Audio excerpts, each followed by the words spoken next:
السلام عليكم ورحمة الله. الو. السلام عليكم. ايوه، السلام عليكم. السلام عليكم. أهلا وسهلا بحضرتك. ازي حضرتك؟ الله يسلمك. الحمد لله بخير والله. الله يخلي حضرتك. إن شاء الله بإذن الله إحنا اتفقنا هنبتدي أول الحصة دي هيبقى في مراجعة. بس حضرتك كنت مشغول انت. بس انت كنت مشغول حضرتك انت. لا، قصدي إن إحنا هنبتدي إن شاء الله ببداية بسم الله الرحمن الرحيم، اللي هو كأن حضرتك دخلت الفصل وبتشرح لي. لا هنخليها مرة الجاية بس ناخد المعلومات الرئيسية بتاعت عشان نكمل المعلومات يعني. مفيش بس أي ناخد بس لا، باخد المعلومة الرئيسية بتاعت النوع الوحدة. يعني دخلت على بتاع ما لقيتهاش يعني. مش ملقتهاش. أنا بعت ما لحضرتك لقيتهاش. الملف اللي هو زي ده كده. انت بعت لي المحاضرة وال الملف برضه مستر جانا ورا أهو. مم.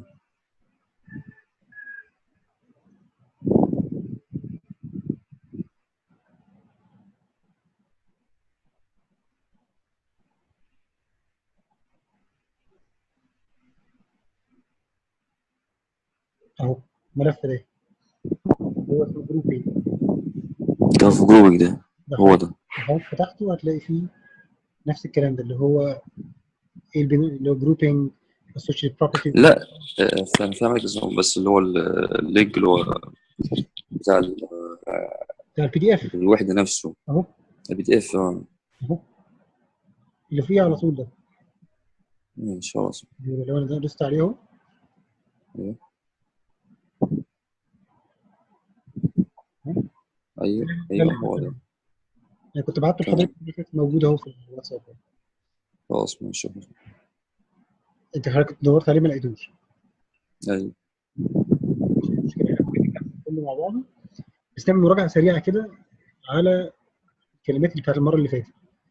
حضرتك تمام. grouping او associative property of addition دي اللي كانت ايه؟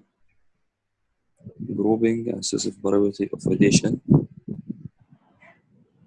Grouping probability of addition. اللي هي كانت عباره عن ايه؟ بالانجليزي الانجليش. بال- tell me in English. أولا بالإنجليزي دي إعادة تجميع. So in English. إعادة بالإنجليزي معناها اللي هو الأنماط. آه، Like give me example. بالإنجليزي هو Give me اللي هو example. order probability of addition. Mm. X plus 0 equals 0 plus X equals X. So if you add three numbers, for instance, for example, and you put brackets between two of them, then the same number is going to appear to you. Like if this is 1, this is 2, this is 3, this is 1, this is 2, this is 3, you're going to have the same product, the same answer, right? So if you change Right. the grouping to two brackets between two numbers and you add the three numbers, it doesn't matter where you put the brackets. Put them in the beginning, put them in the end, it doesn't matter. Okay? No. Yes. Now let me finish. Do you remember what's the base, Mr. Mahmoud, in English, please? Yes, اللي هو الأساس. standard 8 to the power of 2. It's so if you, so I want to understand it by an example.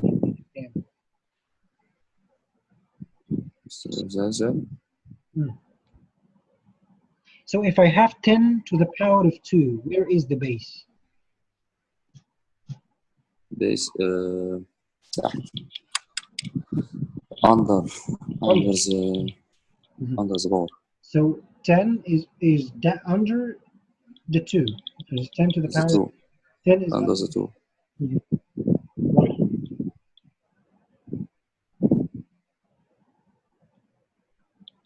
Eight to the power of 3. 8 is the base. 8 is the base. something called the order property. The order property of addition. Order is the way you put something after something else. ترتيب. The order property of addition. What does it mean? Like here, B and A, E plus B equals B plus A. Can you explain this to me, please, Mr. Mahmoud? Order property of addition. The addition of when plus A plus B equals B plus A. Give without, me an example without by using numbers, please. 1 plus 2 equals 2 plus 1 equals 3. So the same answer, the same product. The same product. The same sum, or this, you can say the same sum, or the same result. The same sum. The same answer, the same product. Same product. Okay, what's the decimal? Decimal رقم 10.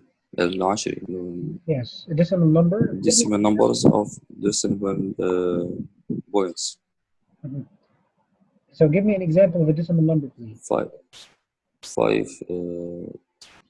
dot 2. 5 من 10. Yes. 5.2.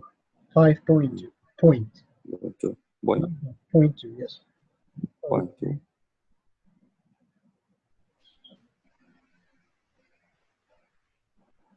Okay, this is the point. This is what we just said. This is the point. 4.2. رقم 10. ده علامة. Just رقم 10. Okay, the difference. Explain to me the ناتج الطرح. example. ناتج الطرح. What does that mean in English?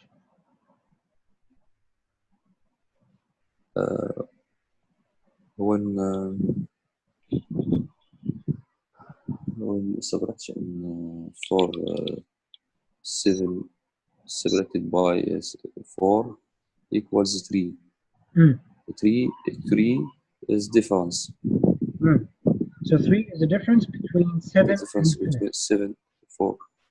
So how can you say 7 minus 4 by another way? 7 minus 4 equals 3. How can you say it in another way? Another way. Subtract 7 subtracted. Yeah, subtract. 7 subtracted by 4. By 4 equals 3. Yes.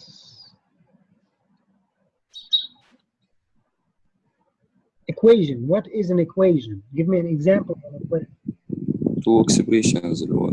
Amazing. Expression. 2 expressions that equal each other. Expressions. Not only 2 expressions. These 2 expressions equal each other. 2 expressions are the same value, the same number. Or the same value. Oh, no. Evaluate. Evaluate النتيجة. القيمة المكانية اللي هو ليس 4 of the value of 3 of 4 this number. So that means to evaluate, if you have x and y, you change the symbols and make them numbers, right? No. Right. صح كده؟ يعني بغير العلامة اللي هي x y y كذا بحولها رقم، صح كده؟ Yeah. How can you say this in English؟ زي ما اقولها بالانجليزي، نحول السي والاكس والفي وكده والحاجات دي والواي اسمها variables، صح كده؟ Substitute. نعم. فنعملها substitution، بنعملها substitution. This is for the variable expression equal the same number.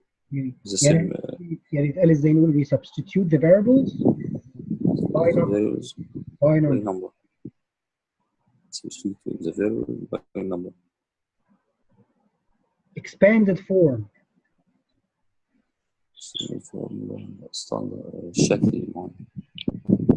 الشكل معادلة أو الشكل ناتج اللي هو بيكتب ازاي way of rating the number by digits as the sum of the values of its digits. اللي هو يعني كل ديجيت لوحده يحسب الفاليو بتاعه حسب مكانه فين في the value of the place. So how can you read this in English? It's weight of the value. No. The number. How can you read this equation?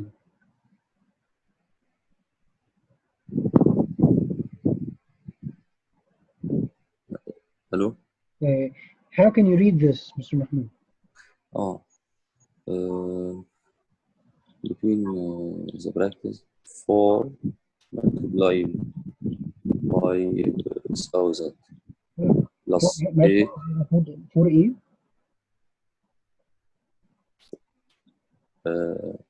4 multiplied multiplied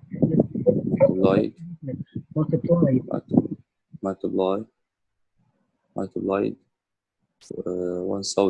multiplied by دايما بنحط باي لما انت بتلاقي لما ولا بلس ولا كده تحط باي يعني مثلا ايه الجمع مثلا بنقول بلس على طول الطرح ماينس الضرب مثلا تايمز divided by لكن دايما لو نحولها كلمه بتبقى مع بعض يعني مثلا نيجي نحول الزد يبقى added to او added by ولما يجي مثلا نضرب يبقى multiplied by ده ماينس اللي هي عايزين نطرح subtracted by فدايما نحط بعدين multiplied أو multiplied 4 times 1000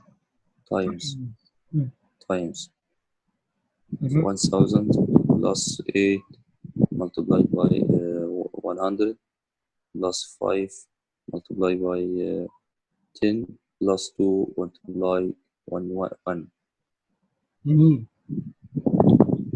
Explain to me what's an exponent, please. قوة والأسئلة أس.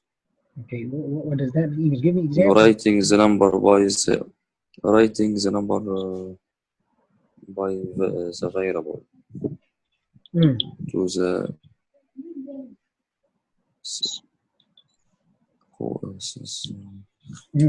power. مش هي قوة يعني power. يعني مثلا give me an example like of a number that has an exponent. مثلا 3 the power of the 2 63 exponent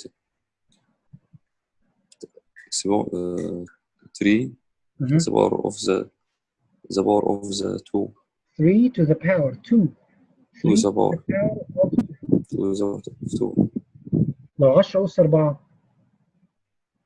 10 أس 4 10 to the power of the 4 حلو جدا 5 أس 7 5 to the power of 7 حلو جدا يبقى 5 to the power of 3 3 is the exponent 3 is the exponent small number written above the big number expression what's an expression التعبير يعني تعبير رياضي Okay, what are the kinds of expressions?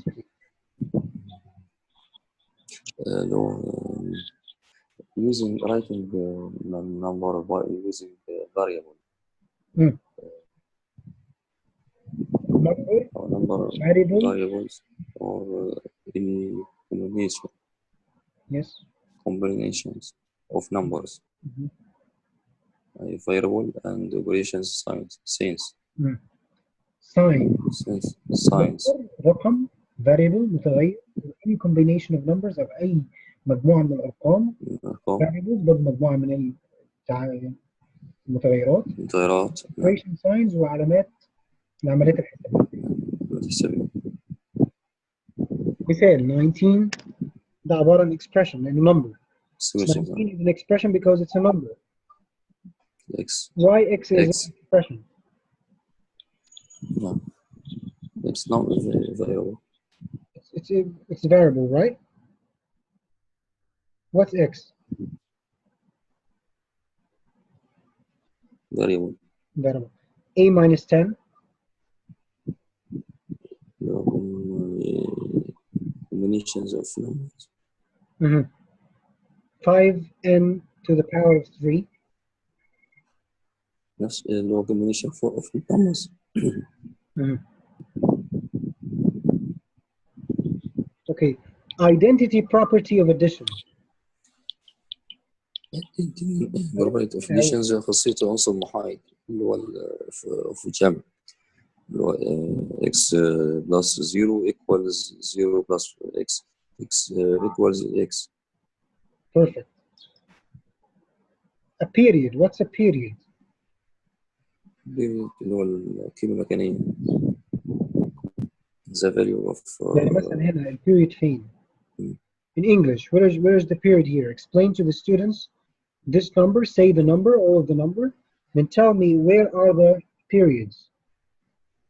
Yes, the number of each group of these digits, 3 digits separated by a comma. 3 digits. Digits. 3 digits. By comma. Digits.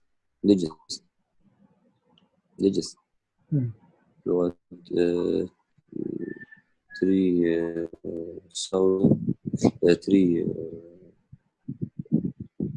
millions 45 345 45 millions. No. 345 million. ماشي. نعم. تكملة الرقم ايه؟ 345 million 507,000 147. Okay, where are the periods? Explain to me each one of the periods, please, Mr. Comma. Okay, well, where is it? Where is it? 3 digits. Okay, in English, what does this period do? After 3 digits. After 3 digits? Wait. From the right side. From the right side. يمين. The side. From the right. Side. Right يعني يمين, left يعني شمال. From the right side. Right? Right side. No. Place value. What's the place value?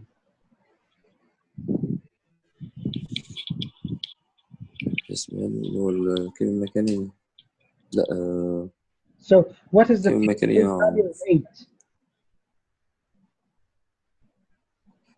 اللي هو place value of 8. 8 هنا 8 tens. Or 8 tens. Or 8 multiply 10. Multiplied. Like this.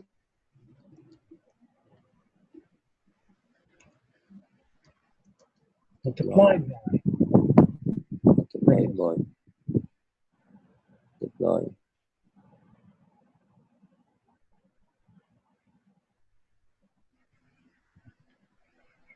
Or times, you can say times.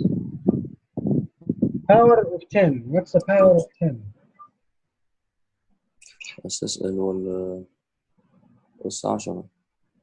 What does that mean in English? Exponent for 10. Exponent. So it's a power with a base of 10. The power of 10, we have 10. A base of 10. And you can give the examples. 10 to the power of 1. 10 to the power of 2. 10 to the power 1. 10 to the power of 2. 10 to Okay. the power of 3. What is is there any other way to say this? 10 to the power 2?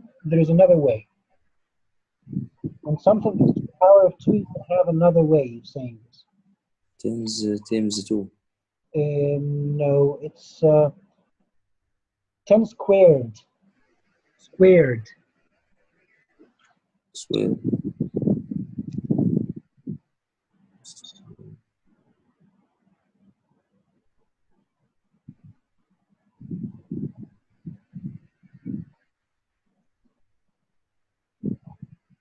10. That's 10 squared. 10 square. Mhm. 10 20, we're trying to say 23. 23 squared. square. مربع. مربع. What's a sequence? Sequence استبدل. What's this in English? It changes a number. Mhm. It changes a variable by the number. So it's an ordered set of numbers. An ordered set of number. ترتيب sequence انت تبع. To have ordered numbers, to have like a pattern يعني نمط. نمط pattern.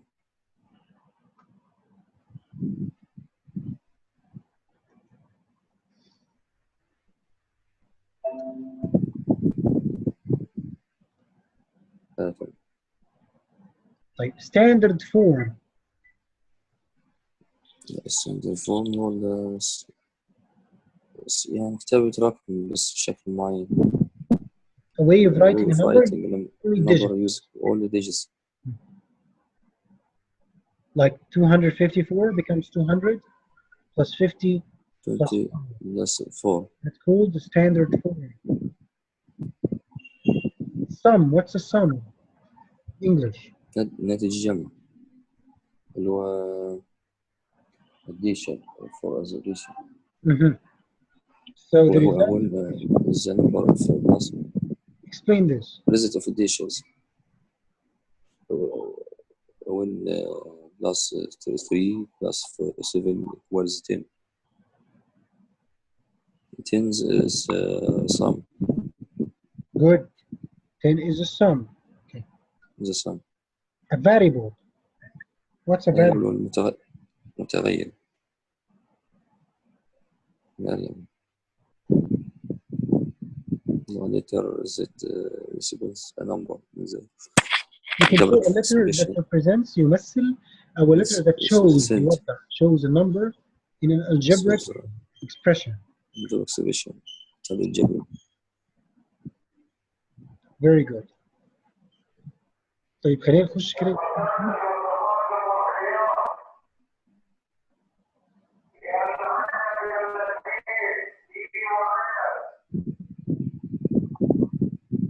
نخش على بقية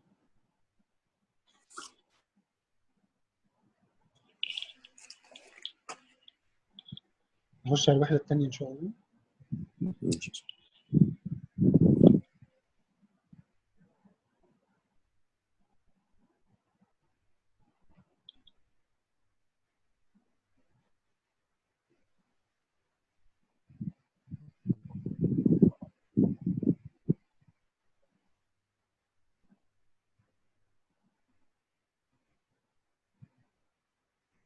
خدنا دي قبل كده. خدنا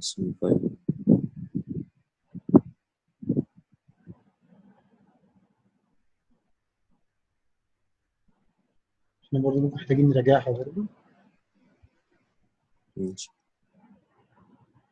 نراجعها برضه كويس ان احنا نراجعها اول ما ناخد الوحدة الثانية نراجعها.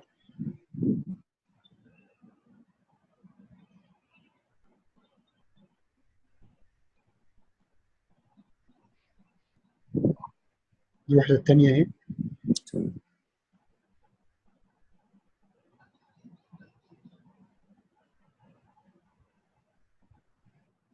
نقدر نتوقع دي معناها ايه؟ associative او grouping property multiplication. توقع احنا خدنا حاجه شبهها. خاصية التجميع، خاصية الجمع، خاصية التجميع في الضرب صح كده؟ multiplication ضرب. نفس الكلام بالظبط. لو غيرنا في الضرب بالظبط، لو غيرنا تجميع الارقام لهم في اقواس بشكل مختلف، ايه مع بي او سي مع مع سي، هيدينا نفس النتيجه. ازاي ده نقوله بالانجليزي اللي هي المعادله دي؟ لو احنا مهما غيرنا multiply ايوه multiply by 3 يعني when multiply 3 numbers equals with change order equals the same value. So if you change هو مش الاوردر يا استاذ محمود، اعتقد ان هو مش الاوردر، هو if you change the grouping اللي هو التجميع بتاعهم مجموعاتهم يعني تجميع مجموعاتهم. change the grouping numbers multiplied by each other or multiplied the three numbers multiplied by each other. اللي هيحصل we're going to have the same number if we change the place of the brackets. It equals the same numbers. طب تاني حاول تقول حضرتك الانجليزي كده يا استاذ محمود. Changing the grouping of factors doesn't change their product. It is also called. حاول انت تقولها بكلامك انت يا استاذ محمود، سيبك من الكلام المكتوب خالص، مش لازم نفس الكلام. When multiply three numbers, changing the grouping equals the same numbers. برضه اشرح اكتر يا استاذ محمود، مثلا لو حطينا في الاقواس وقلبناها من هنا اي وبي مع بعض، ده بالانجليزي ده ازاي نقوله؟ when changing three numbers, multiplying three numbers with between two brackets. ايوه اسمهم brackets. brackets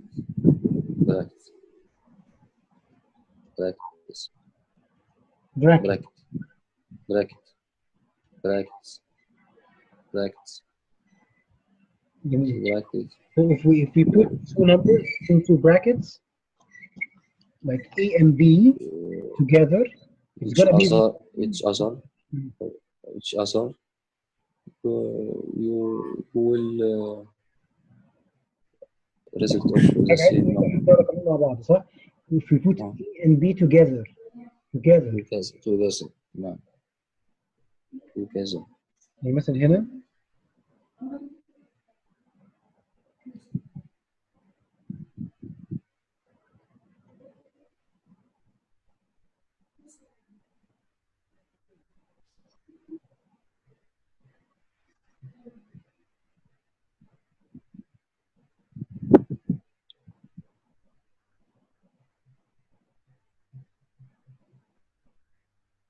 هنا مثلا هقول ايه؟ If we put B together in one group أو ممكن نقول برضو between brackets, two brackets. اللي هيحصل the result of the same will be the same if we put B and C together between two brackets. Yes.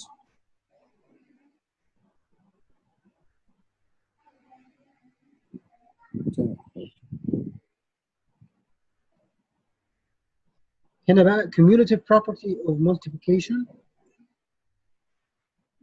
أو order property of multiplication. زي التاني كان فيه order property of addition. order property of اللي هو كان addition معناه الجمع اللي هو خاصية الترتيب بتاع الجمع. لو تبديل الإبدال. برضه order property of multiplication. طب حضرتك تعرف تشرح لي دي خالص؟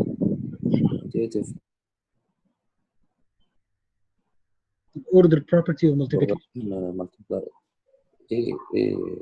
multiplied by b equals b multiplied by a. طيب نشرح يعني تاني. ضرب. ايه اللي هيحصل؟ طيب لو انا عملت يعني مثلا ارقام، ندي مثال بارقام. مثلا ارقام 1 multiplied 1 multiplied by 2 equals 2 multiplied by 1. جميل. equals 2 without changing the result. جميل أوي. جميل. حاجة اسمها compatible numbers. compatible numbers بيقول ايه هنا بقى؟ ممكن نقرا ده يا استاذ محمود؟ numbers that are easy to work with mentally يعني عقليا سهل نستخدمهم عقليا and are used in place of actual numbers. actual numbers to get an estimate. هنفك الكلام ده يعني ايه؟ numbers that are easy to work with mentally يعني ارقام سهل التعامل معها او العمل معها عقليا. and are used in place of. لما اقول حاجه in place of حاجه ثانيه انا معناها في مكانها. تستخدم في مكان الحقيقيه. in place of the action numbers. ليه بقى؟ to get an estimate عشان نعمل تقريب، نقرب الارقام. هو ما اداش امثله هنا بس هو يعني اعتقد هو قصده مثلا لو 7 من 10 مثلا هيخليها 6. actual numbers معناها ارقام حقيقيه. يعني نفس الرقم، يعني مثلا لو انا اديت الرقم ده مثلا مش عارف طبعا المستوى بتاعه هنقربها تبقى مثلا ايه 7. هو قصده كده 7 صح. بدل ما تقعد 6 زائد 7. distributive property. distribute يعني معناها يوزع، خاصيه التوزيع. distributive. طب ممكن نقرا دي يعني ايه؟ when two addends are multiplied by a factor, the product is the same as if each addend was multiplied by the factor and whose products were added. هو بيقول هنا بيشرح بطريقه صعبه قوي فانتبهوا منه، هنشرحها احنا بايه؟ هو عايز يقول يعني الايه لما تتضرب في بي وسي في مجموعه هتساوي لو ضربت ايه مع بي وايه مع سي مع بعض وقلتهم على بعض. فاحنا ازاي نقول ده بالانجليزي؟ المعادله دي كده نسيبك من كلام خالص، اشرحها بشرح ايه multiplied by between two brackets b plus c equals a and b e times b. a times b in brackets. times b e times b in brackets plus a times a c between two brackets. ماشي. اشرح له زياده بالانجليزي اللي هو معناها اللي هو الايه ده الرقم الاولاني بيتضرب في الرقم الاولاني في اللي هو في الرقمين اللي اتجمعوا على بعض، وبيتضرب في الرقم الثاني اللي هو في الرقم الثاني اللي ظاهر في الرقمين اللي بيتجمعوا على بعض، والاثنين اجمعهم مع بعض. ايه ده بالانجليزي؟ انا عايز اقول ان انا when you multiply by a 3 numbers يعني انا قصدي اقول ايه يا استاذ محمود؟ يعني مثلا هنقولها ازاي؟ يعني مثلا when you have a number and you time this number by two numbers between brackets. ماشي. يعني دلوقتي هضرب الايه هضربه في رقمين between brackets مثلا the first one plus the second one. ماشي. so they will equal the first number that we time with the first number in the brackets plus the first number that we have times the second number we have in brackets. ده اللي قصدي عليه، اشرحها بشكل بسيط كده، اللي هو اول رقم مثلا بالتالي اللي هيبص في الموضوع ده تخيل ان هي ارقام مكتوبه، يعني مثلا اكتبها مثلا في ايه؟ مثلا ايه؟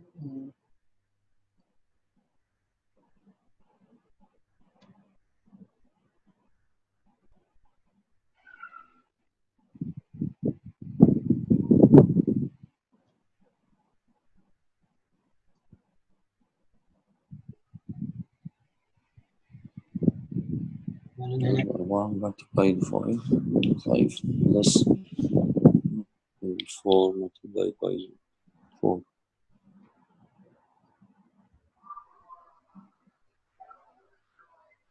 طب هنشرحها ازاي دي بقى؟ when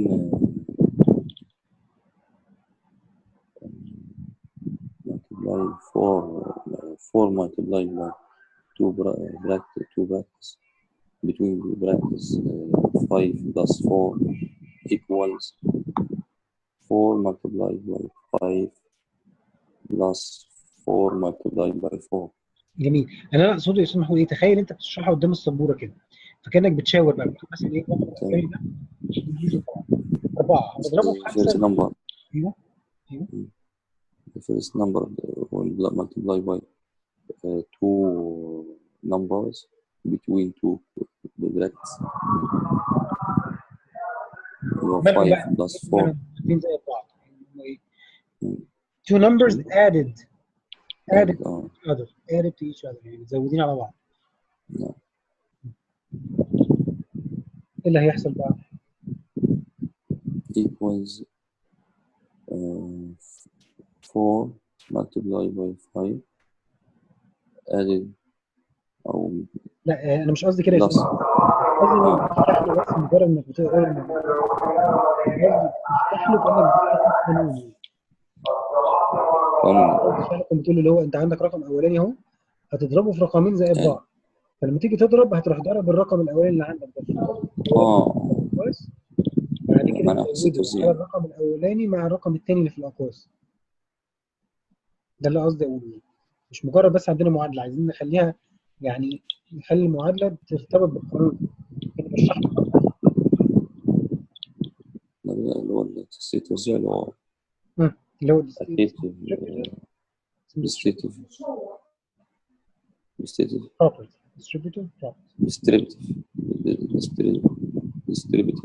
هنشرحه ازاي هنا بقى؟ الطريقه نفس الطريقه اللي قلتها دي بالانجليزي.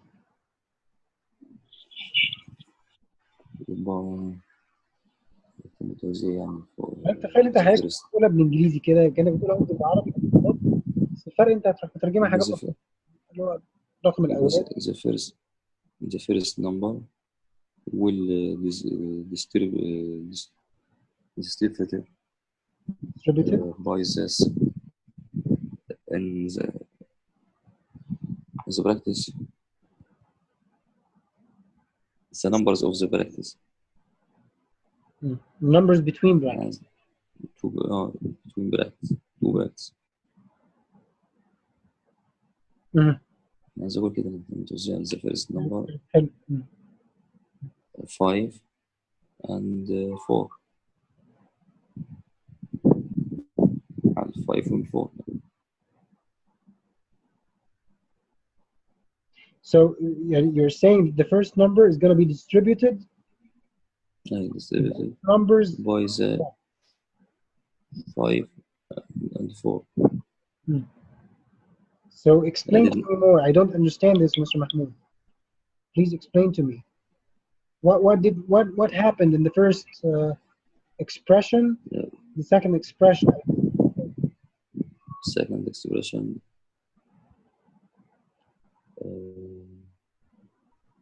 was distributive.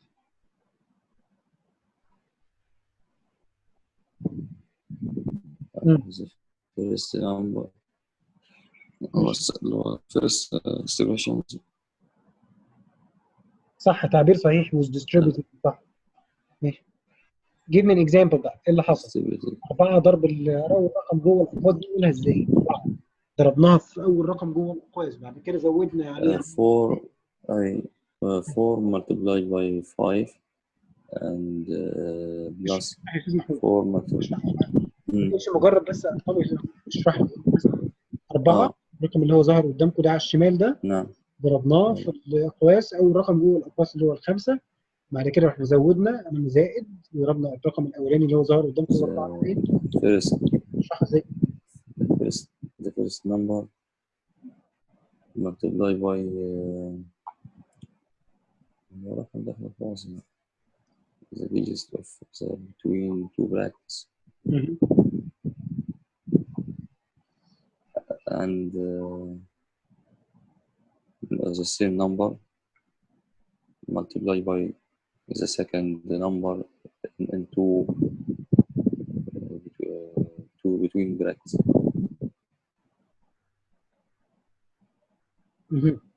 يبقى ايه؟ يبقى انا هو يعني نفس الرقم دول داخل اللي هو الرقم الثاني. انا هقولها تاني قصدي من كده ايه، عشان اتعود على يا استاذ محمود مش مجرد بس انا بشرح له بقول له المعادله، لا ده انا بستخدم المثال اللي انا اقول له اللي انا يعني القانون. فمثلا بقول له ايه، مثلا باجي اشرحها قدامه فاقول له ايه what we see in the first expression here is that we have 4 in the left side، يعني في عندنا 4 في الناحيه الشمال اهي، and timed by 5 plus 4 between two brackets. In the second expression we distributed how we made 4 times 5, which is the first number between the brackets, and we added this to 4 times the second number between the brackets, which is 4. So 4 times 5 plus 4 between brackets equals 4 times 5 plus 4 times 4. هل فهمت قصدي يا استاذ محمود؟ فهمت قصدك. تاني حاول تاني. كان قانون يعني. انا قصدي ان انا بشرح له المعادله وبشرح له بيها القانون في نفس الوقت، بدل القانون معناه ايه وكذا هتبقى كلام نظري، لا على طول قلت له على طول قدام المعادله. تمام.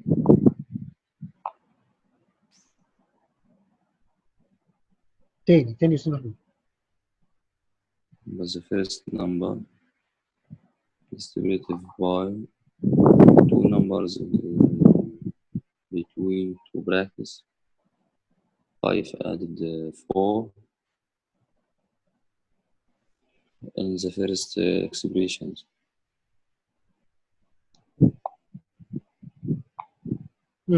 Equals the second expression. 4 multiplied by 5 added plus 4 multiplied by 4. جميل حلو قوي.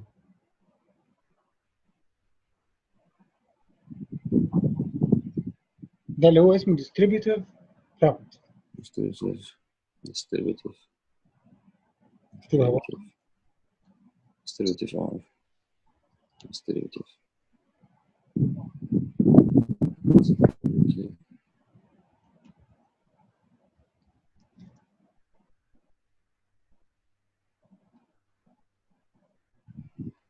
كلمة distribute أصلا يعني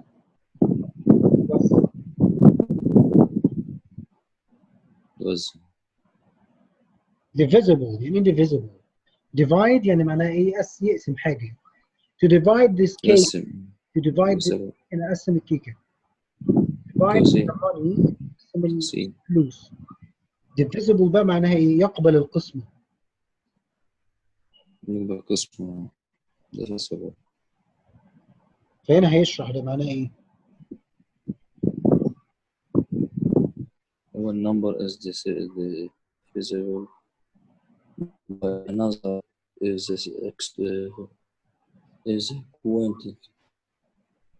quantity is a whole number and 3 and zero is remainder of برضه 0. انا هقول لحضرتك الكلام ده معناه ايه، بس طبعا مش عايزين الكلام ده كبير قوي يعني مش مهم.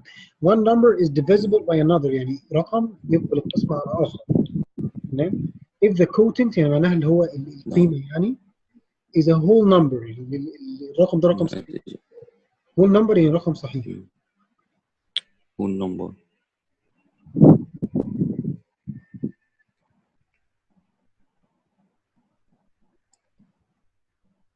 تمام. عايز بس اخد ده في الفايل التاني.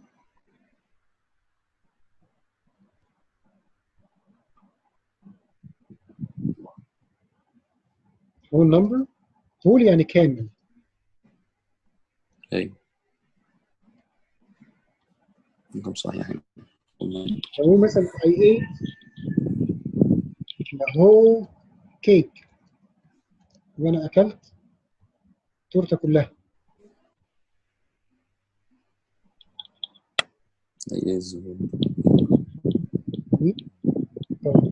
divisible بقى divide يعني ايه يقسم؟ divisible يقبل قسم عنه. divided by مقسوم على. هنا بيقول there is a remainder of zero. remainder يعني الباقي. remainder الباقي صفر. يعني لو قسمت رقم على الرقم ده رقم على رقم والرقم ده صحيح المتبقي خلاص والمتبقي صفر. معنى الباقي ما عندكش باقي يعني صفر. النتيجة نتيجة صحيحة. النتيجة دي نتيجة صحيحة. رقم صحيح والباقي خلاص صفر مش الباقي حاجة. باقي صفر زيرو. estimate الأنماط ده اللي احنا قلناه اللي هو زي هنا كده. دي مثلا 6.7 equals 7. A number close to an exact amount. يعني رقم قريب من رقم بالظبط. رقم exact يعني بالظبط. مقدار بالظبط. An estimate tells about how much or about how many. يعني لما حاجة تقدر حاجة توضح كميتها قد إيه. كميتها قد إيه. فسيب بالك 6.7 يقول لي 7. ده اسمه estimate تقريب. هو اسمه كده يا استاذ محمود صح؟ تقريب في الرياضيات؟ ايوه تقريبا ايوه الرياضيات. زي مثلا طب عايزين نشرح له بالانجليزي الطالب كده نقول له التقريب نشرح له معنى التقريب ده على مثال مثلا اللي هو 6.7 بيساوي 7. اي 6.7 equals 10 7. طب نشرح 7 when estimated by 6.7 equals 7. So we estimate the number with the closest number to it. صح؟ ممكن نقولها بطريقة تانية برضه من حاجة الكلمة دي احنا اتعلمناها. We estimate 6.7 to the closest whole number. ده رقم صحيح. يبقى 6.7 equals the closest whole number يعني أقرب رقم صحيح. نقولها برضه هنا. 6 is estimated to the closest whole number. يعني الرقم ده تم تقريبه أقرب رقم صحيح. أقرب رقم صحيح. estimated to the closest whole number. factor خلينا قبل كده factor. factor متغير. لا عفوا اسمه two or more multiplied to give a product. رقمين أو أكتر ضربهم ويطلع منهم ناتج. two or more يعني رقمين أو أكتر. رقمين are multiplied بيتم ضربهم ليه؟ to give a product يطلع لهم ناتج. فنشرح ده ازاي على المعادلة دي بالإنجليزي. عوامل يعني نقول multiplied 46 2 3 equals أو to give product 108. Two more numbers that are multiplied to give. لا معلش ما سمعتش حضرتك يا محمود. تاني ما سمعتش حضرتك تاني. 4 when multiplied by 4 6 these are numbers 46 and 3 factors are factors. These numbers low 46 3 are the factors. متغيرات يعني. Why are they the factors? I don't understand this. Why is 46 factor and why is 3 a factor? عامل الضرب اللي هو عايز اقول عامل الضرب انا. You could say because they are multiplied to give a product. Because they are multiplied. Because 46 is like 46 times 3. If two numbers are multiplied by each other, that means the two numbers or more are factors. The two numbers when multiplied to each other means the factors. Are factors. Oh. Are factors.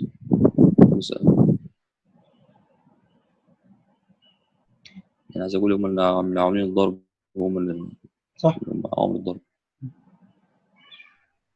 ممكن حضرتك تقول ايش نوع الضرب؟ فممكن نقول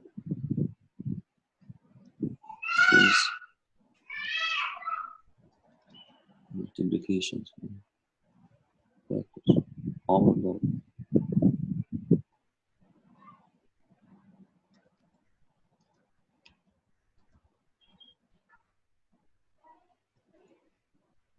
زي مثلا 45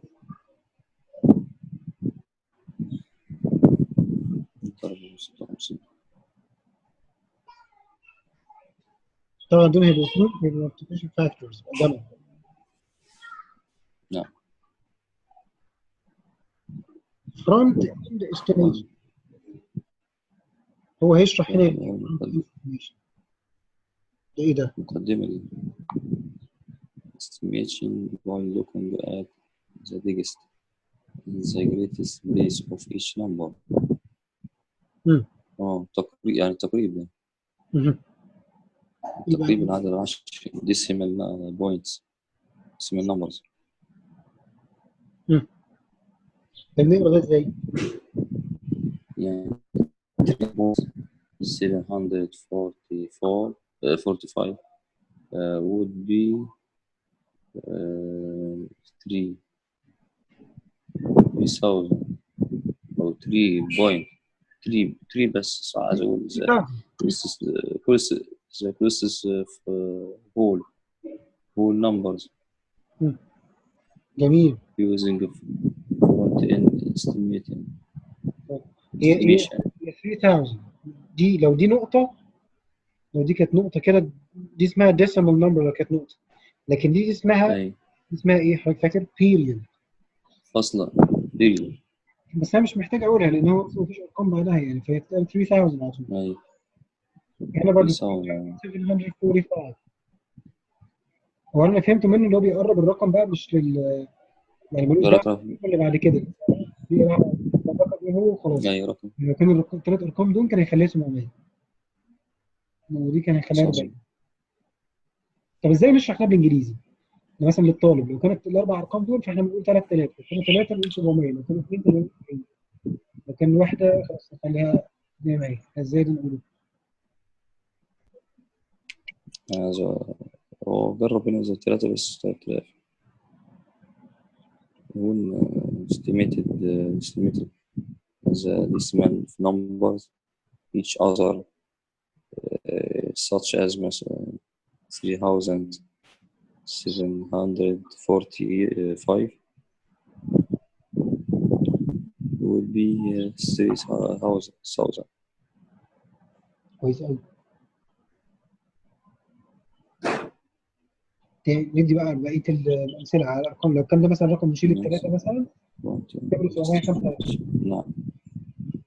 لو احنا عايزين نشيل الثلاثه نقولها زي بالانجليزي if we remove the 3 او مثلا if you want to remove if you start from 7 4 5 745 now it's going to be estimated front end to be 700. نشرح ازاي طبعا الرقم. remove 3 لا انت اسكار بقى سميت 745 يعني if you remove 3 and 7 45 يعني English when remove the 3 and 7 became 45 estimated by 40.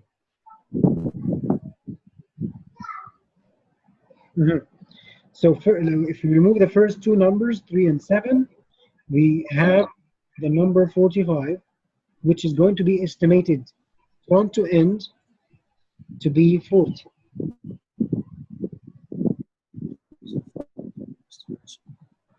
احنا خدنا قبل كده identity property of multiplication. خدنا identity property of addition. العنصر المحايد اللي هو العنصر المحايد. How can we جمع هو عنصر identity property of multiplication معنى خاصة العنصر المحايد في الضرب اللي هو الواحد. هنا كان 0. Yes, how can you say it in English? When multiplied by 1 multiplied by مثلا 2 equals 2 multiplied by 1 equals 2. يعني عايز أقول مثلا ضرب أي عدد each other مثلا any number multiplied by 1 equals the same numbers. حلو قوي. الضرب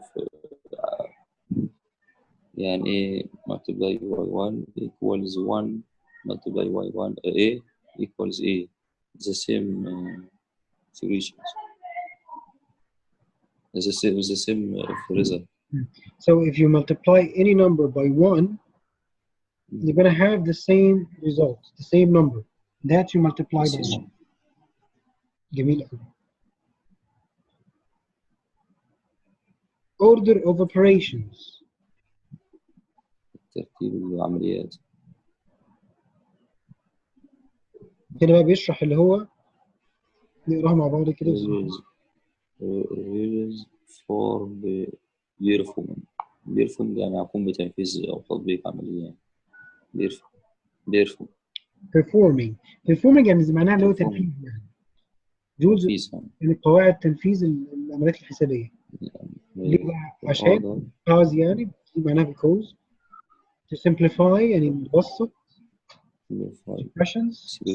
زي هنا مثلا بيقول ترتيب بقى العمليات ازاي. بنبتدي بحاجة اسمها parenthesis اللي هي ايه البراكتس.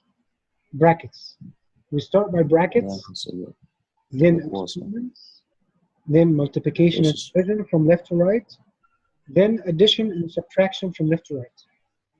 ده نقول ازاي نشرحه مثلا على يعني نحط معادلة كده مثلا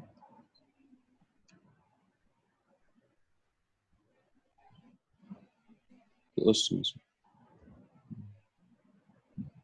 هنعتبر قص مثلا قص في عملية طرح عملية جمع. دي مثلا عايز اشرح له هتعمل ايه بالظبط هنا باستخدام اللي هو عايز يقوله ده اللي هو الاوردر اوف اوبريشنز. اشرح له ازاي المعلومات دي على المعادلة دي.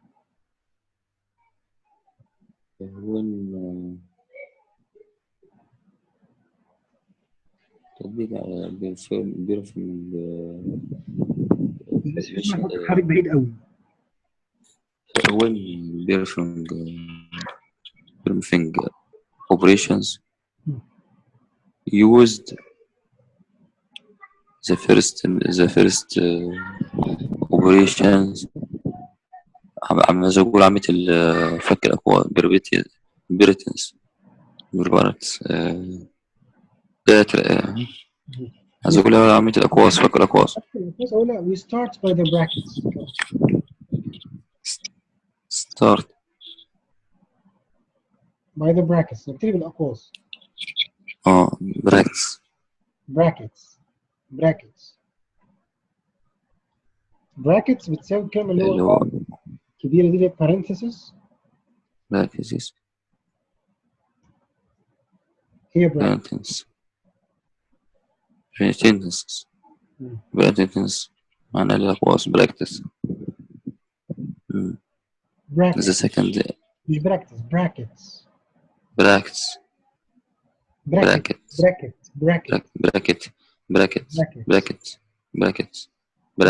يبقى we start with brackets بعد كده the second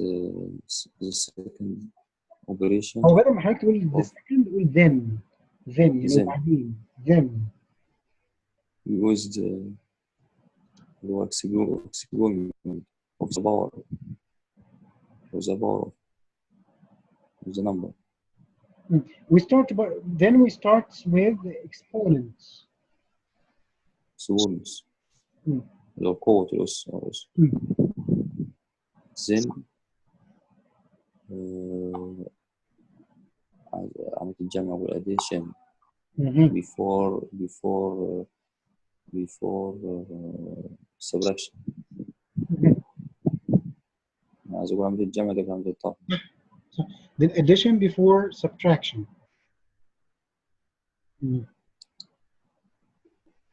جميل. حاجة اسمها partial product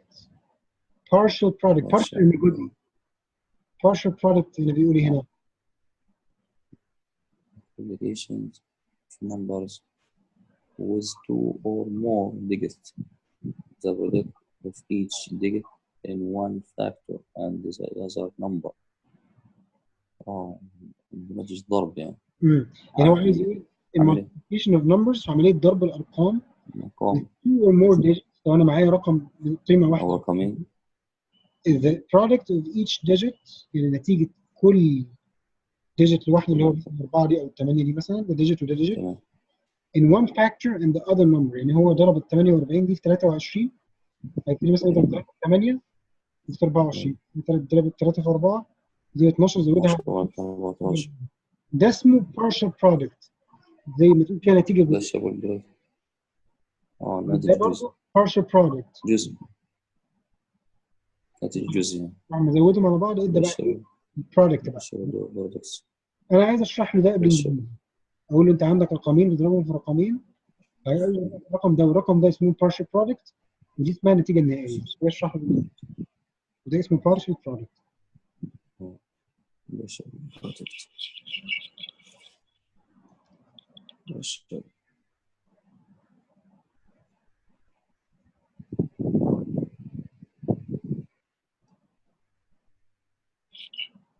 اشرحها له دي ازاي يا استاذ محمود؟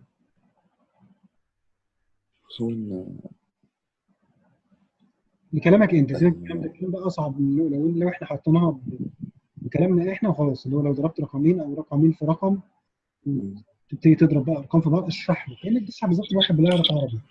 هنضرب الرقم الاولاني في الرقم الاولاني وبعد كده نضربه في الثاني وبعد كده نجمع. multiply two numbers for each for other. For example, 48 multiply 23.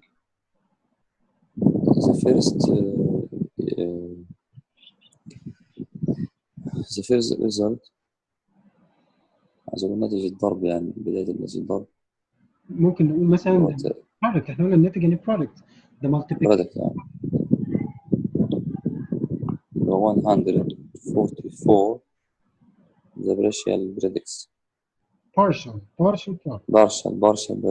Then 916 the same. I didn't partial products. Why is this a partial product? Why? What did we do to get 44? What happened? حصل الناتج. Where did بداية عايز أقول come from? يعني أنا ضربت في 3 في 8 في 4 في 8. English how? I multiply 3 by 8. Mm-hmm.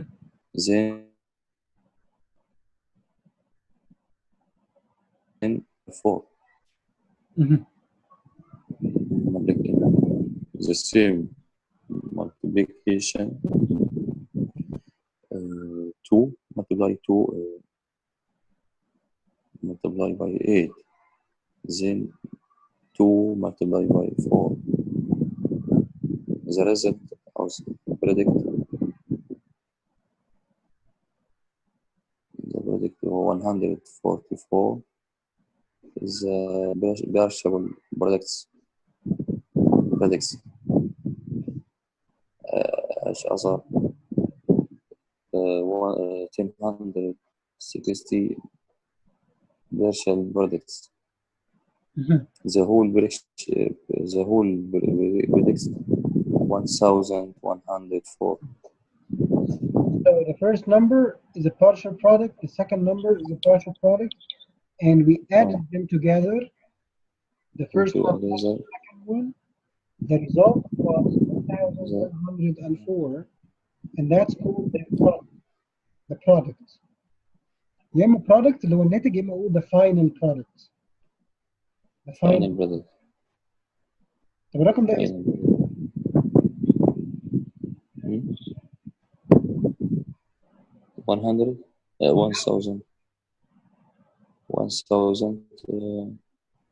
point 104. على طول 1104. بوينت معناها فصل عشرية. بوينت اللي فصلت فصل عشرية على طول. صح. دي اسمها بيريد مش بتتقال اصلا. بيريد مش بتتقال. شرح بس.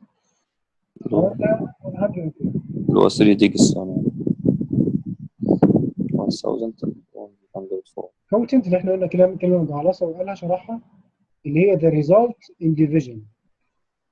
الحصة يعني الحصة.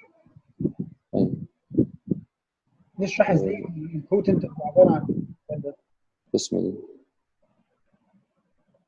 هو divided two numbers equals quantity of the result of them is quantity. So when we divide one number by the other, the number or the result is quotient. Is quotient.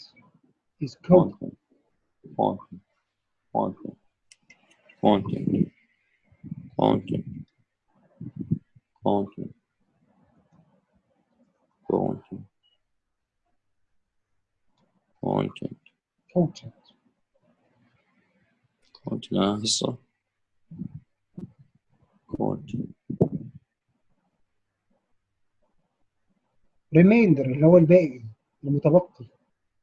الباقي هيقولوا بالانجليزي اهو. ايه ده؟ The number that is left over after one whole number is divided by another. يعني ايه الكلام ده؟ يعني لما رقم يتبقى متبقي left over after one قبل واحد والنمبر is different. بعد ما يكون رقم صحيح واحد اهو، رقم واحد صحيح اتقسم على رقم تاني. نعم. نشرح له ازاي ده بالنسبه للمثال ده. يعني هو divide two number each other عايز اقول ناتج قسمتهم يعني. ما اشرح حاجه بعيد قوي يا استاذ محمود. when divided two numbers the result with the remainder. عايز اقول ناتج القسم بتاعتهم مع متبقي. will mean that if you divided 49 by 8, it equals 6, and 6 and there is a remainder. remainder 1. Okay. انا كنت عايز اكتب بس حاجه برضو هنا عشان نكتب ايه بالانجليزي نشرحها. result هنقول ماشي of division.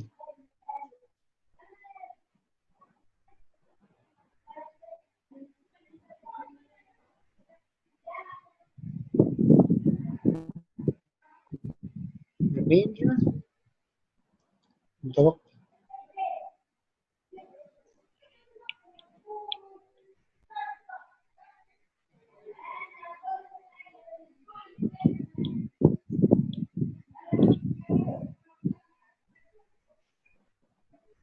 نقولها بالانجليزي ازاي؟ the left over يعني اللي هو المتبقي of number divided by left over of a number divided by other number. zero property of multiplication يعني ايه؟ zero property of multiplication. حصيلة ضرب في صفر يعني. هو بيقول لي the property which states that the product of any number and zero. يعني بتيجي في اي رقم يتضرب في اي رقم تاني بيساوي صفر. ازاي اشرح للاولاد حاجه بالانجليزي معناها كده؟ لو انت ضربت اي رقم when multiply any numbers to by a equals يعني equals 0. So if you try to multiply 1 with 2, 1,000, 1 million by 0, it equals 0. All of the time. Equals 0. جميل.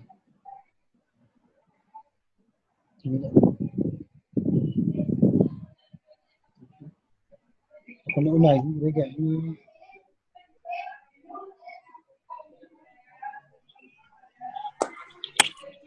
احنا قلنا عايزين نشرح للاولاد يعني ايه الحته دي. دخلنا الفصل ونشرح لهم ده معناه simplify يعني هو التجزئة يعني أو تبسيط. ازاي اقول له بالانجليزي؟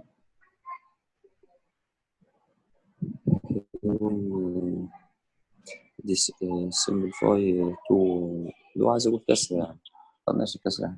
كسر يعني fraction.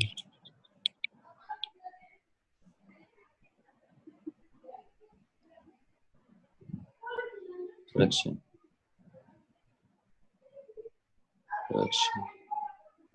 نقول له مثلا انا هدي مثال لحضرتك ونعمله بقيه الامثله. مثلا we have here a circle. انا عندنا اهو دايره. we have a circle. احنا خدنا الدايره والمربع ايوه خدنا. if we have a circle and this circle is divided into 4 parts يعني بتقسمها 4 حتت. Those are 2 parts from the 4 parts. If you want to simplify this, we can make it 1 part out of 2, like in the second picture. عارف انت اللي بقول ايه يا استاذ محمود صح؟ يعني في اول we have 2 parts from 4 parts here. 2 over 4. This is a fraction. But to simplify it, we can make it 1 part out of 2. With 1 part of 2 parts. Like here, 2 divided by 4 or 2 over 4. أستاذ عمر بس استسمح لك دقيقتين كده بس. اتفضل. بهزك بس هطلع دقيقتين بس. اتفضل طبعا.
الو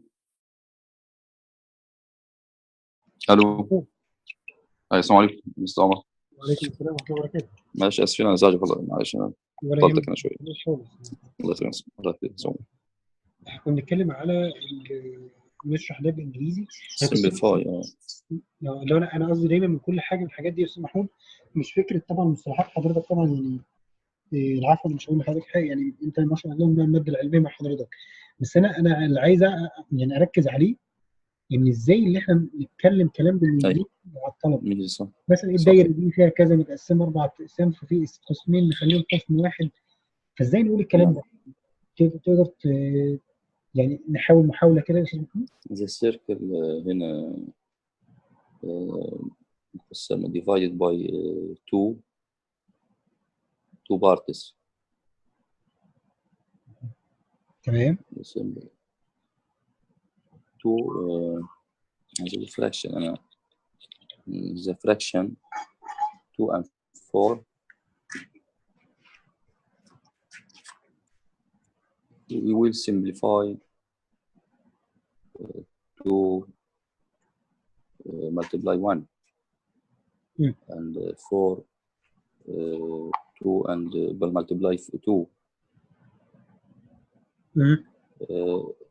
عايز اقول عامل مشترك هنا، عامل مشترك اللي هو الاكبر بينهم. اذا كومن خدنا كده فعلا دي common human. So, like the example of the two circles, the first circle you have 4 parts. اللي هو greatest common factor اللي هو 2. You remove the 2 equals you have when the fraction 1 2. Yeah, fraction.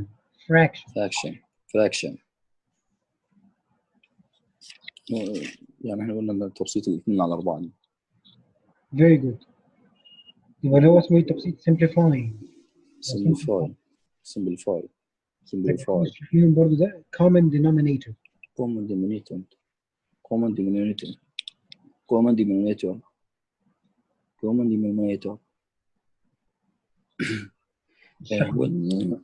when you added to the fraction اللي هو نص half plus fraction 2 5 equals 5 was a fraction between 5 and 10 plus 4 is a fraction 4 plus between 10.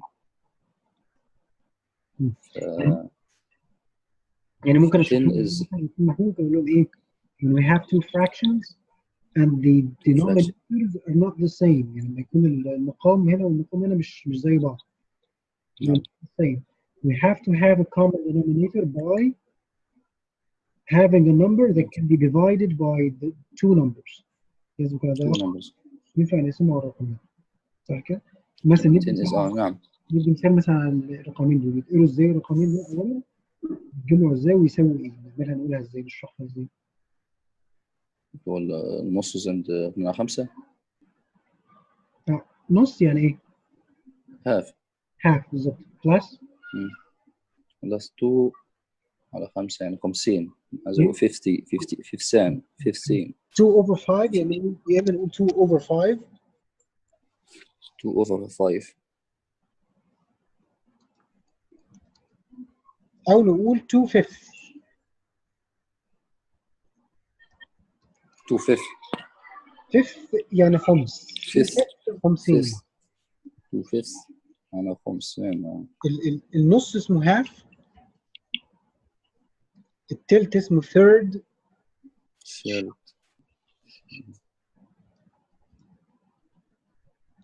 لو عندي تلتين يبقى اسمهم ايه؟ 2 third. بس هنجمع بقى 2 thirds. 2 thirds. ربع يعني ايه؟ fourth. خمس fifth. fifth, sixth, seventh, eighth, ninth, 10th, 11th وهكذا 12th 13th وهكذا. ده على 13 أيوة. 12 وعلى 12 على 11 وهكذا. لو مستوعب. 50 يبقى ايه خلاص بقى دي ارقام كبيره 15th ممكن نقول 50th 15th او لو انا هتلخبط في الارقام الكبيره ممكن اريح دماغي خالص واقول ايه بدل حتى 13 دي حتى مش فاكرها اقول ايه 1 over 13 1 over 16 يعني.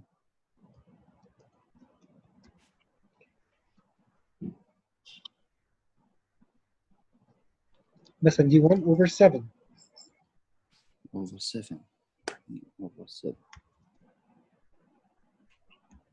فانا هنا لما اجي اقول هقول الدينامينيتور هنا اقول انا عايز اقول مثلا بالرقم ده نص زائد 50 اقولها ازاي؟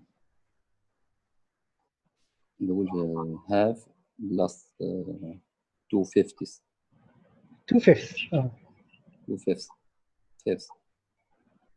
equals 5 over 10 added plus 4 over 10 equals 9 over 10. This 10 is a common denominator of 2 and 5. جميل.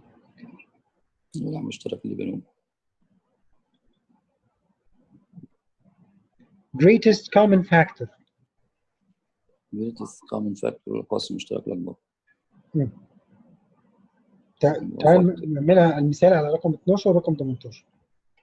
factors of 12 1 2 3 4 6 12 factors of 19 1 2 3 6 9.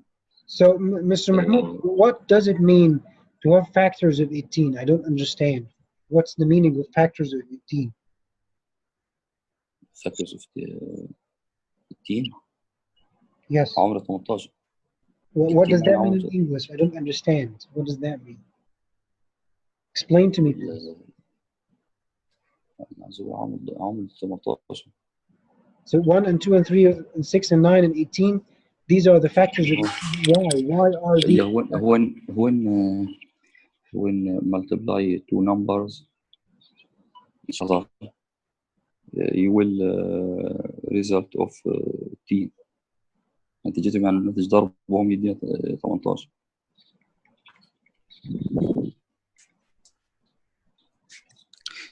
When multiply two numbers of each other, you will result of. عايز أقول حسب ضربهم يدينا 18 يعني. This is a factor of 18. نقولها دي ازاي بقى؟ With the numbers 1, 2, 3, 6, 9, and 18, these numbers 18 can be divided by. 18 divided by. صح؟ صح. أو 12 by. طيب عايز اشرح له بقى ال greatest common factor بين ال 12 وال 18 اقول له دي ازاي؟ I will to the numbers 1, 2, 3, 4, 6, 12. These are numbers of factor of multiply one factors of 12.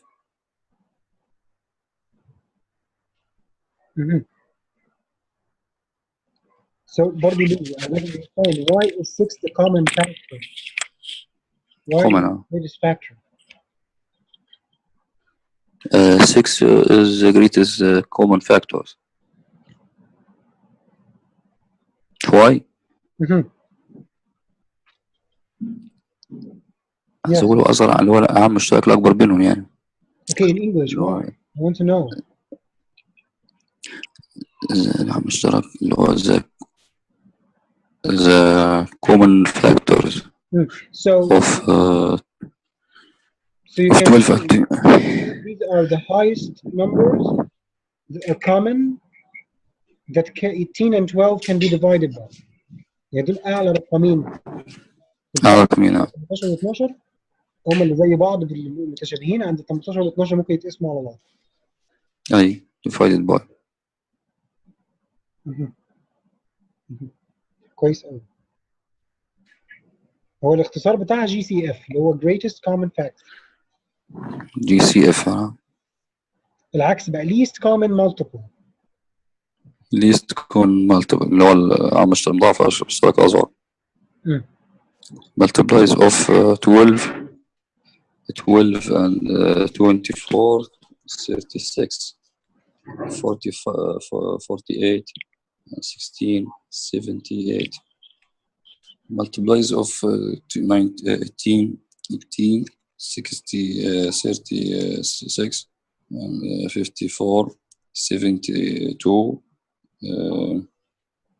19 and 108. So the 12 is least common multiply. So of if we multiply 36. We multiply 12 by 1, we multiply it with 2, multiply it with 3, and so on. And we multiply 18 by 1, 2, 3, 4, and so on.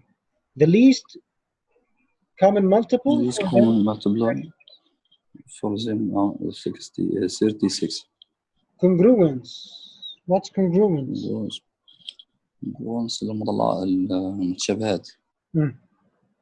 برضه نقول له أمثلة، نقول له مثلا الشكل ده والشكل ده شبه بعض. مثلث ترينجل each أصغر. شبه بعض يعني. somebody. لما نقول مثلا إيه the two triangles are identical. are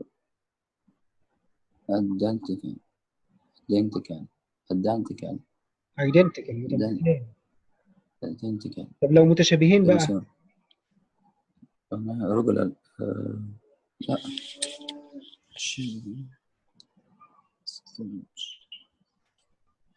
similar.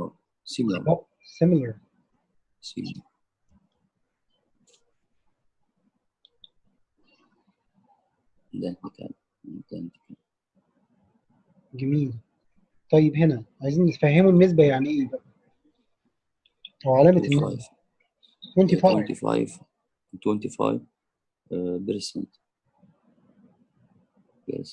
او 25 out of 100. اشرح له ازاي ده؟ اقول له مثلا ان هو انا عندي 100 مربع واخدت منهم 25 يبقى معناها ده 25. فاهمه ازاي ده؟ بالانجلش. 100 of مربع مع square you eliminated واحد eliminated 25 25 يعني. So if we have 100 small squares لو احنا عندنا 100 مربع صغير and we color 25 of them يعني نلون 25 منهم that means we have 25%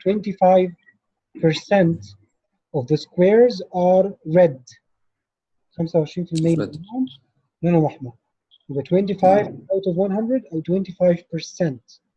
symbol percent يعني معناها علامة العلامة المئوية. في المية مئوية. أو برضه percent. percent معناها نسبة مئوية. اللون الأخضر هو اللي مغطي نص المربع فنقولها إزاي؟ اللي هو الأخضر اللي هو green. color اللي هو green give over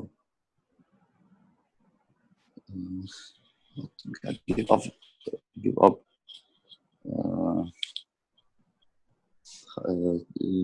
15 small square in the shape.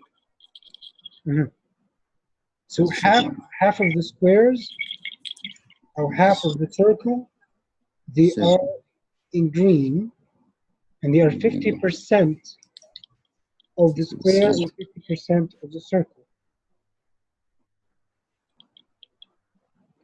percent.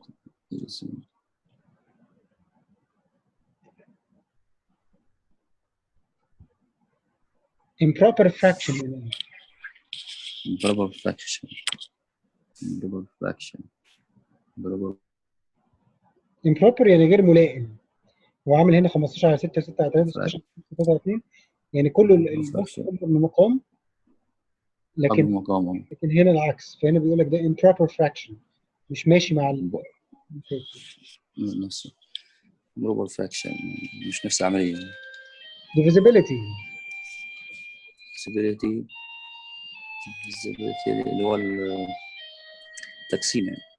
بالظبط، إمكانية اللي هو قابلية القسم. يعني مثلا 6 is divisible by 3 يعني 6 ممكن تقسمها على 3 but not by 5. ولكن ما بتقسمش على 5. divisible by 5 ما بتقسمش على 5. multiple اللي هو مضاعفات. قسم مضاعفات. multiple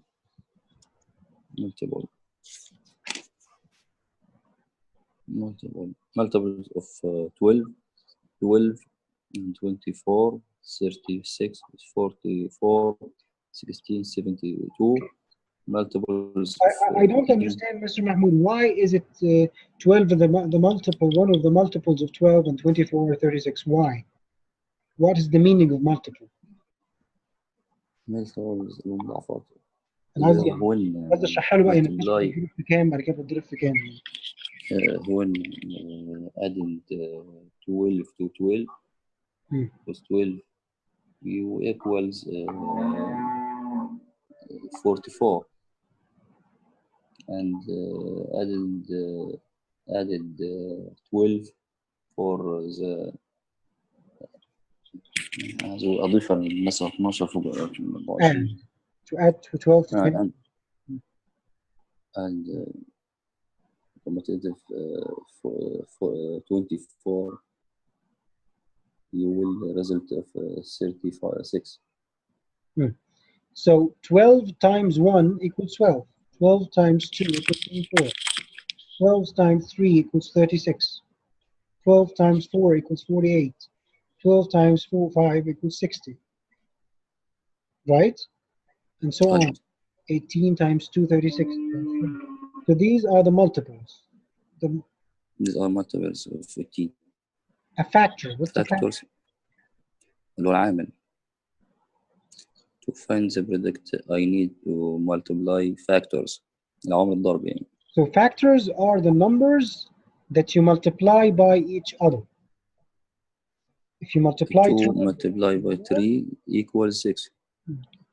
If you multiply two numbers or more, that means the numbers are factors.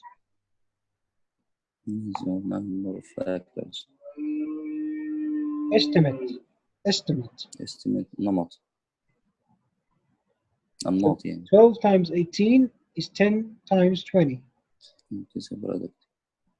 It's about 10 multiplied. يعني حوالي. It's about يعني حوالي. حوالي.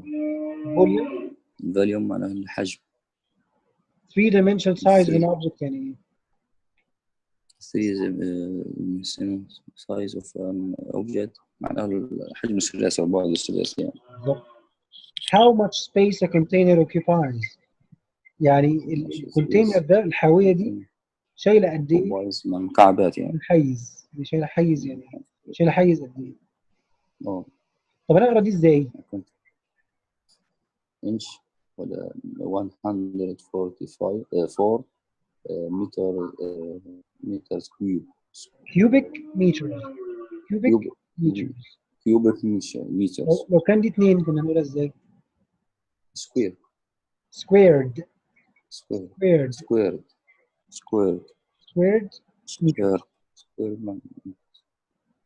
تايلينج. الفسيفساء اللي عملت الديزاين. جميل. الريجولار بوليجون اللي هو اي شكل فيه اضلاع مضلع بس غير ريجولار بوليجون مش متساوي يعني مش منتظم. مش منتظمة. ريجولار من غير منتظمة. polygon عامة اللي هو أي شيء. بلاش المضلعات. capacity لما حاجة يبقى ليها capacity معينة تشيل قد إيه يعني.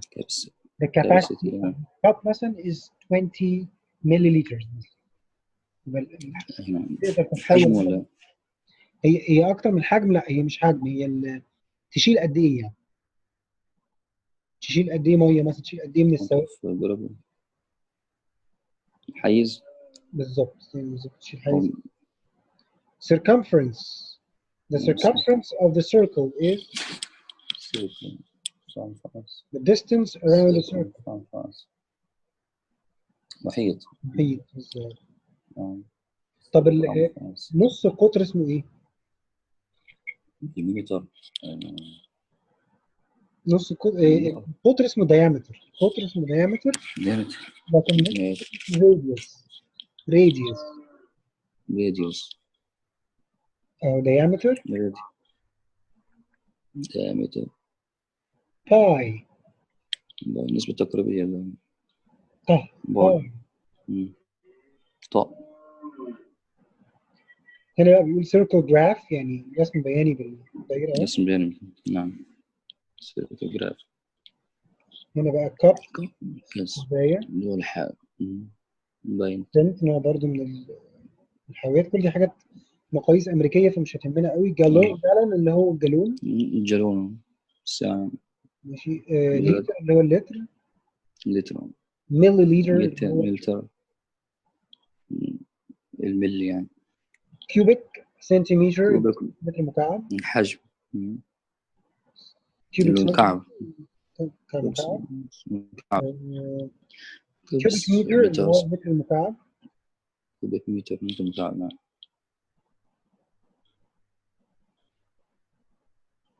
كيوبيك انش البوصة المكعبة. كيوبيك انش. نعم.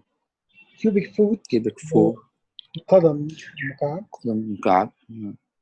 كيوبيك يارد اليارد المكعبة. يارد مكعبة.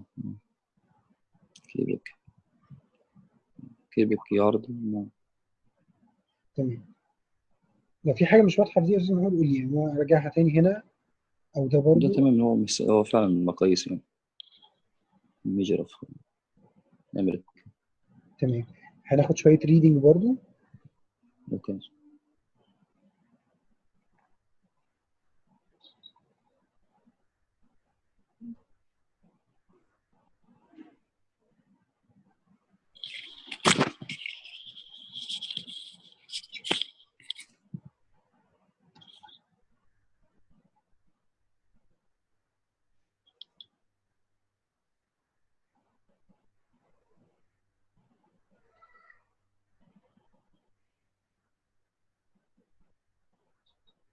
ستورم يعني ايه ستورم؟ ستورم هو المعدات به. ستورم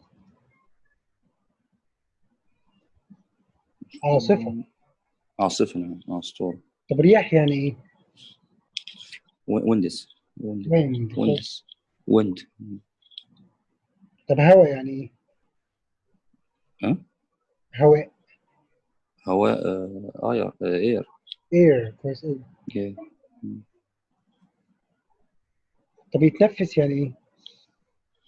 يتنفس. أو بلس. breathe. بريس.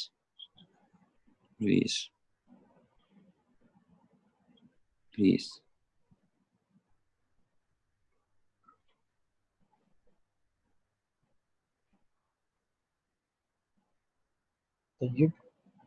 لورا. ايوه. لوكد اوت ذا ويندو. يعني ايه لورا؟ يعني نظرت من النافذة يعني. حلو قوي. الشباك. A storm was coming يعني عاصفة جت. لا was coming يعني جاية. لو أنا بقول جت يبقى came. ده ماضي عادي. لكن لو أنا قلت كلمة was ومعاها ing يعني معناها كانت جاية. طريقها هي. نعم. تمام. The sky was getting darker. The wind was starting to blow. طب يعني ايه the sky was getting darker؟ يعني السماء أصبحت ظلمة يعني. لو كانت أصبحت يبقى the sky got darker. لكن بدل was getting معناها إيه؟ يعني كانت متجهة للظلام بقى. متجهة للظلام. كانت رايحة للظلام. The wind was starting to blow. يعني إيه؟ blow. الرياح بدأت يعني. كانت على وشك اللي هي تبتدي خلاص اللي هي تعصف. blow اللي هو ينفخ. بس معناها طبعا هنا الرياح ما بتنفخش فمعناها اللي هي تعصف. تعصف. تمام. Some trees were bending. يعني ايه some trees were bending؟ يعني بعض الأشجار اختلعت. كملها. اختلعت ولا bend يعني يميل. فهو bending يعني كان بيميل وبيتميل. تتميل. Leaves were flying through the air. يعني ايه leaves؟ يعني الأوراق تطاير يعني خلال الرياح. جميل. It was getting cold. أصبحت باردة أو في البرودة يعني. بالظبط كده يعني هتبدأ في البرودة. بدأت في البرودة. She closed all the windows. She went outside. Her car was in the street. يعني سيارتها في الشارع. She closed the windows in her car. قفلت الشبابيك السيارة بتاعتها. She locked her car. وقفلت سيارتها. She went back into her house. ذهبت خارج المنزل. يعني turned on. يعني ذهبت back خارج المنزل. لا باك رجعت. رجعت باك يعني ظهر. باك اصلا هي ظهر. فلما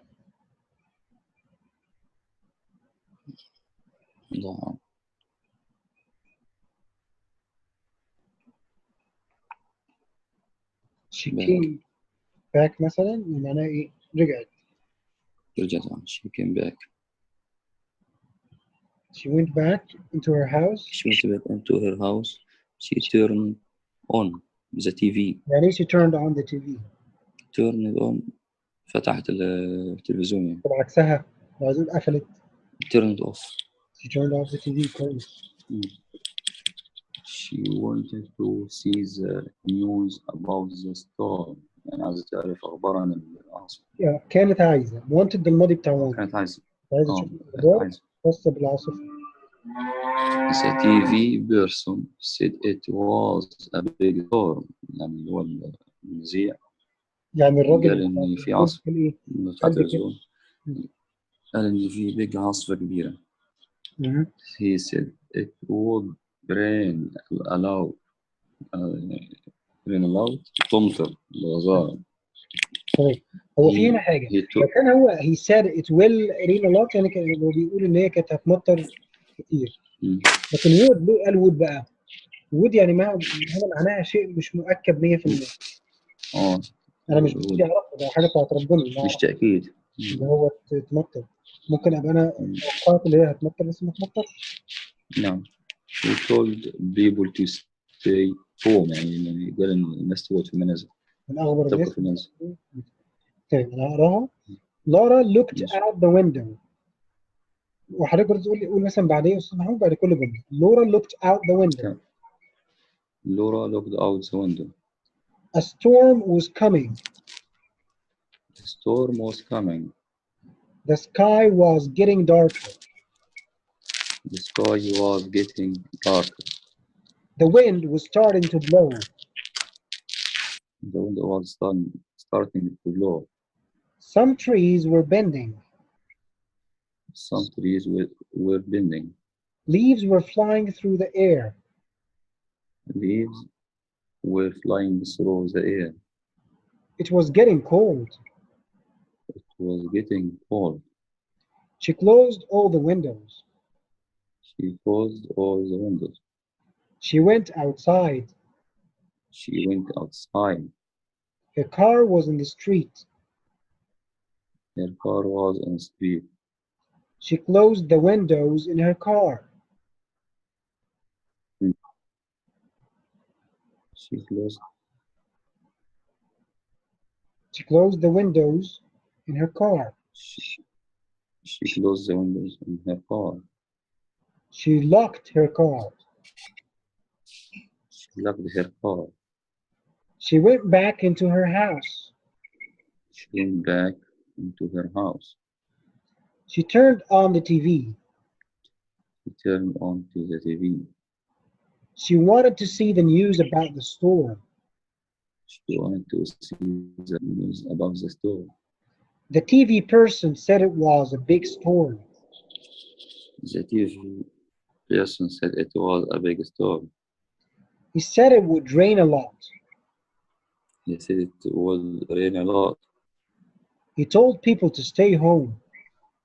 He told people to stay home. نسمعها مرة ثانية.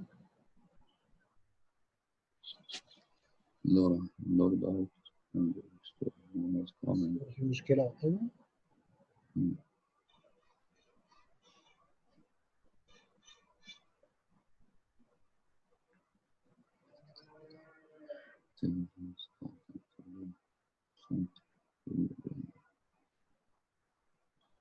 Laura looked out the window.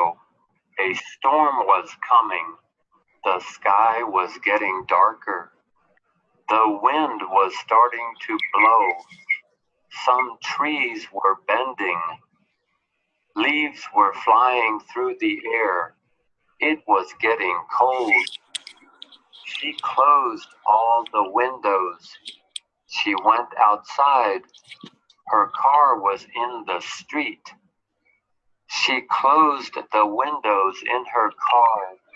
She locked her car. She went back into her house. She turned on the TV. She wanted to see the news about the storm. The TV person said it was a big storm. He said it would rain a lot. He told people to stay home. تمام صح.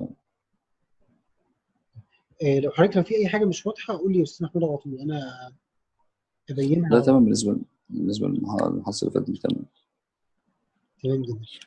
كنت عايز أقول لحضرتك حاجة بالنسبة للاشتراك بتاع المحاضرات. هو حضرتك ما تبعتش غير 1000 جنيه بس مش 1500. ليه صم؟ هو 1000 بس مش 1500.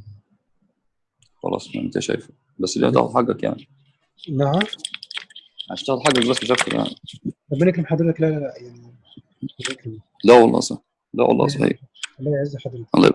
الله يبارك لي فيك يا رب. تسلم يا عمر والله. الله يعز حضرتك يعني.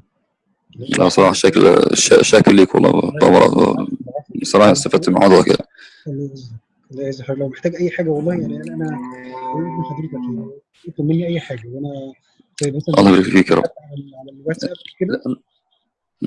حاجة عايز تعرفها أو حاجة تقول لي طب شوف لي دي مثلا يا عمر أو كده يعني أنا في الخدمة يعني. في حاجة كده عندك مجمع عمر؟ في حاجة عندك؟ في شيء عندك ولا كده ظرف ولا حاجة؟ على الجمعة كان منع حضرتك؟ نعم أستاذ محمود. لا ده هو يعني أنا كان عندي المشكلة اللي أنا كنت مطبق كذا يوم فأنت معاك أدي تأدية كويسة يعني. أنا أحسب عندك ظرف ولا حاجة. لا ربنا يعز حضرتك بس الله يخليك. مش ها الله يخليك يا عمر. الله يبارك فيك. الله يحفظك. الله يحفظك يا رب. احنا ميعادنا الله يحفظك يا رب. هو المفروض الأربع بس أنت قلت خليه يوم تاني في الأسبوع برضه عشان نخلص. أنا عاوز الجمعة بيوم تاني فمش عارف حضرتك لازم حضرتك إمتى أنت؟ وحضرتك مسافر أو حاجة؟ أنا مسافر يوم العيد يعتبر. يوم العيد. طيب أنا هقول لك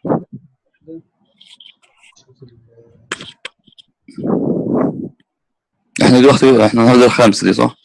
قاعدين 3 محاضرات، قاعدين 3 سكن عشان كده يعني. انت بتاع السبت والجمعه والحد. الجمعه كده معانا كده ومعانا الاربع كده، يعني احنا كده يبقى احنا كده عايزين يوم تاني بس كده صح؟ ناخد يوم بعديها كمان، يعني نخلي الحد، يعني مثلا نمشيها اربع جمعه حد، ماشي خلاص مش مشكله صح؟ مفيش اي مشكله. ربنا يعز حضرتك. انا هبعت لحضرتك ان شاء الله الملف اللي انت شايف هيبقى عشان ابعت لك ال1000 ان شاء الله. انا لحضرتك ده ولا معلش انا اسف يعني التاخير والله خالص، ولا يهم حضرتك. الله يحفظك الله يحفظك يا رب بركه كلها يا رب. الله يحفظك. ولا حضرتك يا عمر لو انت تقدر تبعت لي اللي هو بتاع اليونت اليونتات اللي هو يعني بحيث ان الصفحه فيه المشكله مش عارف اخش ازاي يعني. انا بعت لحضرتك حالا دلوقتي، انا هوري حضرتك السكرين. يعني ازاي اخش انا بالظبط يعني؟ هوري حضرتك ثانيه. ماشي اتفضل. ده الصفحه اللي انا يعني بجيب منها اليونت دي يعني ازاي اجيب من، يعني بحيث ان انا الصراحه لا خليني اجاوب معاك النهارده الصبح، لان انا ما يعتبر رجعت ايش جو الحصه بامانه يعني. هو انا اهو جبت لحضرتك ده اللينك ده اللي حضرتك شايفه. ايوه. دوس عليه بس هيطلع لك تمام. 1 2 3 4. فمثلا عايز تمام. تدوس عليه، حلو. هيطلع لك بقى كل درس لوحده، او انت عايز انتاير يونت يعني كل الوحده على بعضها، تدوس يطلع لك تمام. وتقلب بقى فيه. تمام. اهو بتاعي يعني بيظهر اليونت، تدوس اليونت اللي انا عايز مثلا يونت عشان تقول احنا خدناه النهارده. ممكن اخش كده، بس ممكن اخش كله انتاير يونت اهو. تمام.